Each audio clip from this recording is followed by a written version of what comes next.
Kevin Gray here of Dlls Mavs. I'm sitting here with a man who's no longer banned. He is part of the Hoop Collective that you can hear, of course, on the worldwide leader, ESPN. Friend of the Dlls Mavs podcast. He is, of course, Tim MacMahon. Tim, what's going on? Howdy, partner. Good to see you, partner, here in Vegas one more time. We've seen a lot of each other here in Vegas. We spent time each other with Summer League. We're here once again. I come to the in-season tournament. The Mavs have yet to drag you here for that. I'm about to say they could drag us back here for that too. But let's get into it because you have a brand new piece today detailing the rookie sensation Cooper Flagg. And the word, Tim, that kept sticking out to me as I was reading it was the word force. Steve Kerr used it, Jamal Mosley, others who worked with Cooper Flagg during the Team USA. Of course, 15 months ago, he burst onto the scene from a national perspective with some of the NBA guys, including his future teammate, Anthony Davis. What did you learn more about Cooper Flagg when talking to those individuals about the kind of person and more so player he is? Yeah, and obviously, I was looking back at the scrimmage when he was on the select team as a 17-year-old, which does not happen. Yeah. Right? I mean, it'd been more than a decade since any amateur was invited, much less a kid who had yet to. He was supposed to be going into his senior year of high school. That's right.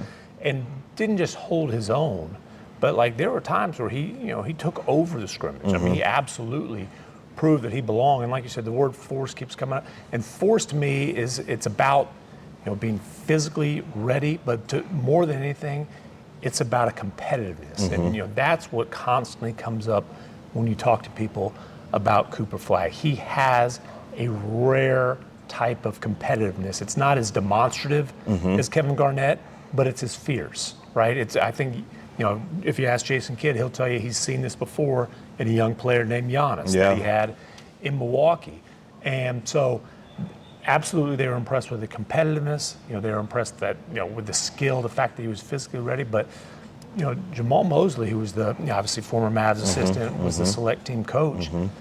He was more impressed with what he saw on the practice floor and in the meeting room, in the few practices and meetings that they had, because just the level of insight in the questions that he was asking. Yeah. Very inquisitive, but he's asking very smart questions. He was telling me about this high-level dialogue between Cooper Flagg and Jamal Suggs, Jalen Suggs, yeah. I'm sorry, Jalen Suggs. A very tough defensive-minded guard for the Magic, about like detailed intricacies, in terms of playing and executing NBA defense. Yeah. And so he's asking these things, he's learning these things, and then he's taking them right to the scrimmage court against a bunch of first ballot Hall of Famers just a few days later. Yeah, and of course we saw how he was able to perform against the senior team who went on to win, of course, the gold medal in 2024.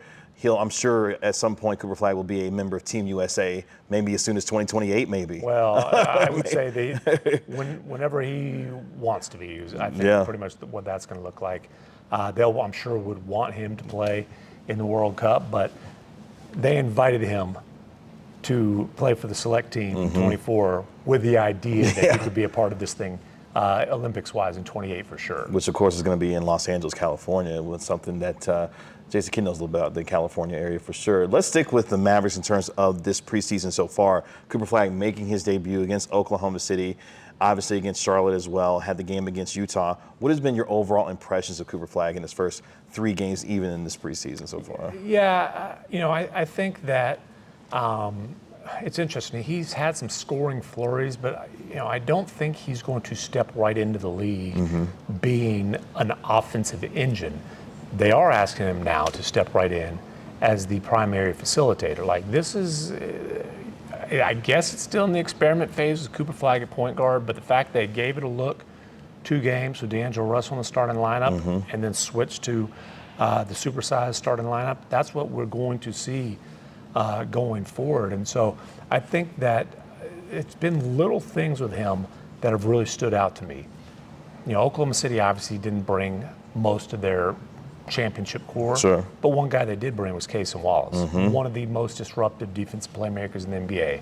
If you can bring the ball up the floor against pressure from Cason Wallace, you can bring it up against anybody in the league. Yeah. He was able to do that. I mean, you've seen, I think he's been better defensively than offensively. You've seen that. By the way, that's a big part of going to that supersized lineup is they do feel like they've got a chance to be an elite defensive team. They need that lineup on the floor to put the best foot forward defensively. So, again, little things offensively, and then just complete disruption defensively. Things have stood out to me about him. Yeah, if you're watching this conversation, this is prior to the Mavericks taking on the Lakers in Las Vegas. So don't worry, we're just having a nice little conversation when it comes to the Mavericks in and of themselves. Where's the conversation about the Lakers game? You'll see that a little bit later on. But when it comes to this team, there's a lot of discourse around the NBA about the idea of Anthony Davis and the idea of him playing at the 4 versus the 5, what the space looks like offensively, what does it look like defensively. This team, Jason Kidd says, look, he could play any position. Where should he play at this stage in his career, and what's best for this team based off of what you believe they have on this roster here? Well, look, he's going to play primarily power forward for the Dallas Mavericks. Yeah. That was clear from the time that they made the trade. There was certainly some curiosity around the league, with Daniel Gafford going into the last year of his contract this summer. There was some curiosity, hey, could they shop Gafford? Obviously, especially with Derek Lively, the second on the roster, they didn't. They extended him. They are doubling down on having the biggest, arguably most athletic front court in the NBA. I mean, they're doubling down on it so much that they've got a forward playing point guard. That's right, yeah. So, look, there will be doses of AD at center, but he's going to primarily be a power forward. There are going to be spacing challenges for this team. With the commitment to going with Cooper Flagg at point guard, there's going to be, this team's going to be light on shooting. There's going to be light on some creation. But, in talking to Jason Kidd, he says, we're big, but we're not slow. Right. They can still play fast. I mean, think about it. Lively can run. AD can run. Cooper can run. And he really, like that, Yes. they love the way that he is committed to not just playing with pace, but to pushing the pace. The ball is hopping. So they feel like some of the spacing issues can be mitigated by playing fast.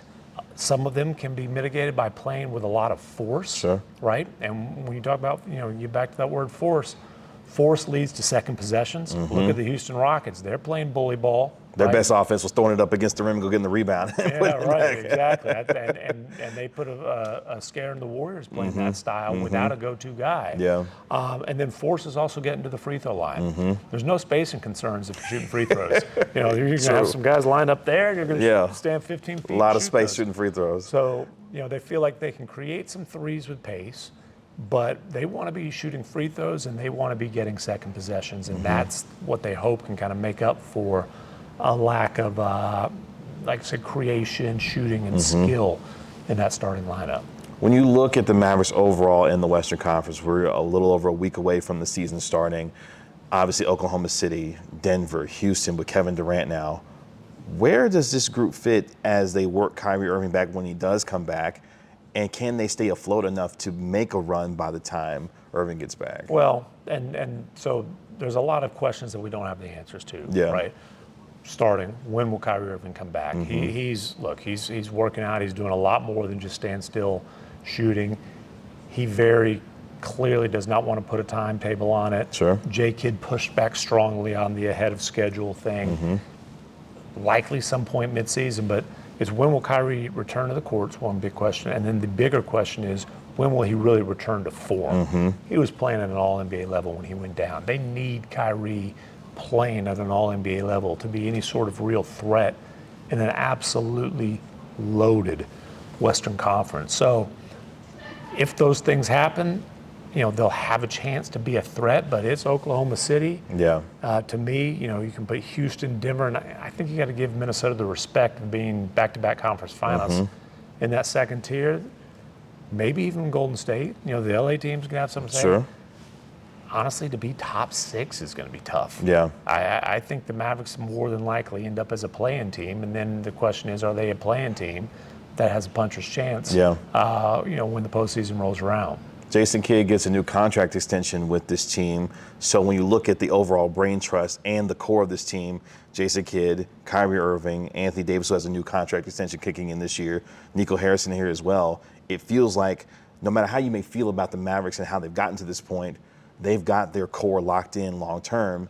What does that mean for the potential future and what they can still try to achieve even with the roster that they have here? Well, and I think we've got to define long term. Long term is that 3 to 4 year window that Nico, a dozen hours after the trade infamously laid down. So that's that long term for this core. Sure. And then Cooper Flagg's long term might be, hey, we got a guy going into year 23. Who knows how long Cooper Flagg's going to play, but like Cooper Flagg's long term is for a generation to come. And so it will be fascinating to see how the next few years play out in terms of trying to compete and contend with this core, but also building to put Cooper Flagg in a position where, as he's starting to approach his prime. It sounds like a 2 timeline. Well, and like I get Jay Kidd saying, hey, because it's not Jay Kidd's job is not to worry about 5 years from now. Sure. The head coach's job is to worry about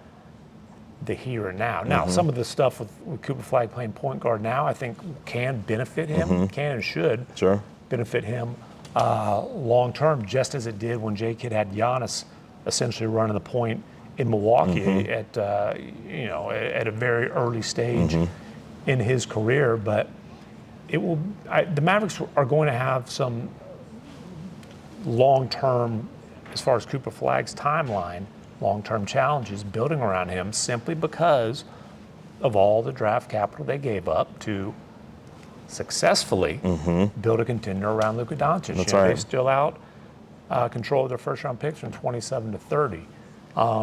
So, it won't be boring. No, it will not. Last one for you. If I had to give you one word to describe the 25-26 Mavericks, what word would that be and why? One word. That's a tough one. Or 2 words.